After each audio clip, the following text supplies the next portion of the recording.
Welcome to Forage Drops. This is Lilian Silva. I'm the Forage Specialist Universe, and this is the third part of a series of videos on forage quality. So today I'll be approaching few topics about the effects of forage quality on animal performance. So let's get started. So I just wanted to emphasize this information about using the forage analysis results to really adjust the supplementation, the nutrients that the animals need. So this was the topic for last week's video. And I think that's important to emphasize just talking about the impact of forage quality in animal performance.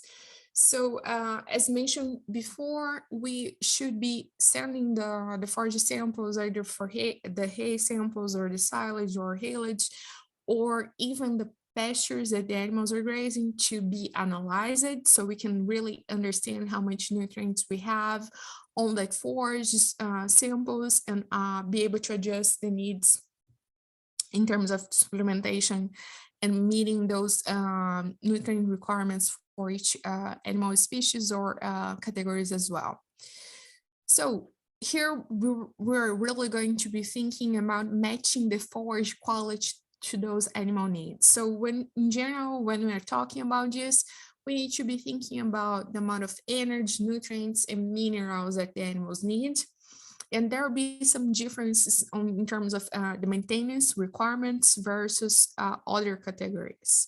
So some of the major different categories that we can think of, at least out of the top of my head, is reproduction, growth, and lactation versus the maintenance requirements, right? So in general, when we're going to be looking at maintenance for most animals, those requirements will be on the lower range, so like around 10 to 20% of crude protein, let's say, or even other categories of livestock will have even crude protein requirements around like 8-9%. But when we have those animals in different categories, we need to be thinking about if they need additional requirements for energy, especially, or even other minerals, just to be able to perform as we would like to, so the optimal range or even a superior range if they need to. One example here is really when we have females or males under the reproduction stage. So we should be thinking, especially in terms of energy intake, if they are really meeting the requirements. And for males, especially if we're having them on the breeding season, we might need to adjust those that intaking energy for that period.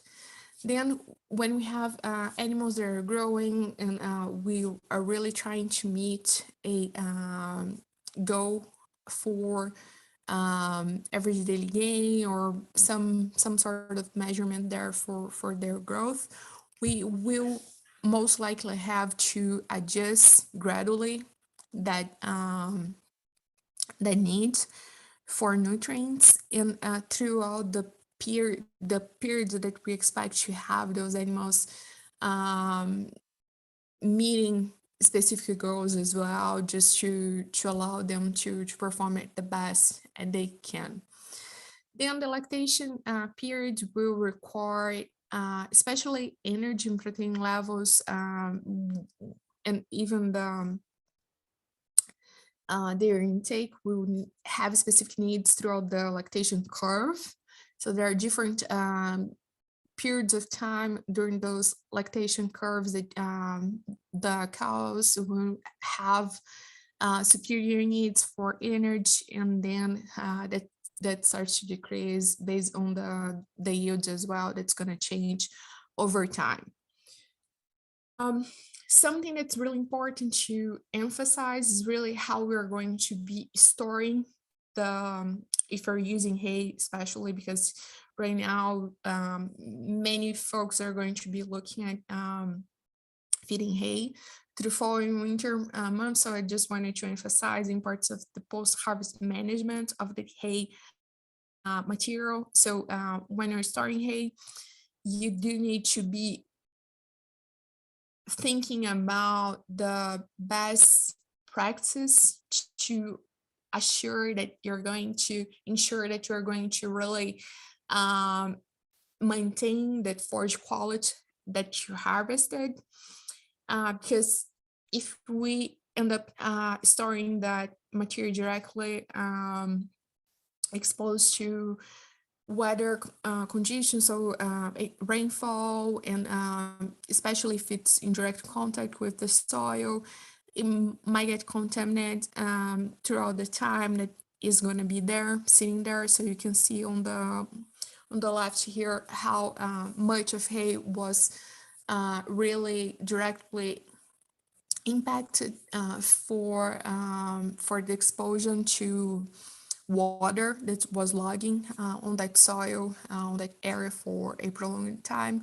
So all that will represent losses of material and quality as well over time. And the same approach when we're feeding that material, we need to be conscious about how we are going to be feeding and trying to minimize those losses and really optimize the use efficiency of that hay, so we can be really getting the most that we can on our operations, especially if the costs of inputs that we're having throughout the last few years. It's really important to be looking at optimizing the efficiency of use of resources within the system.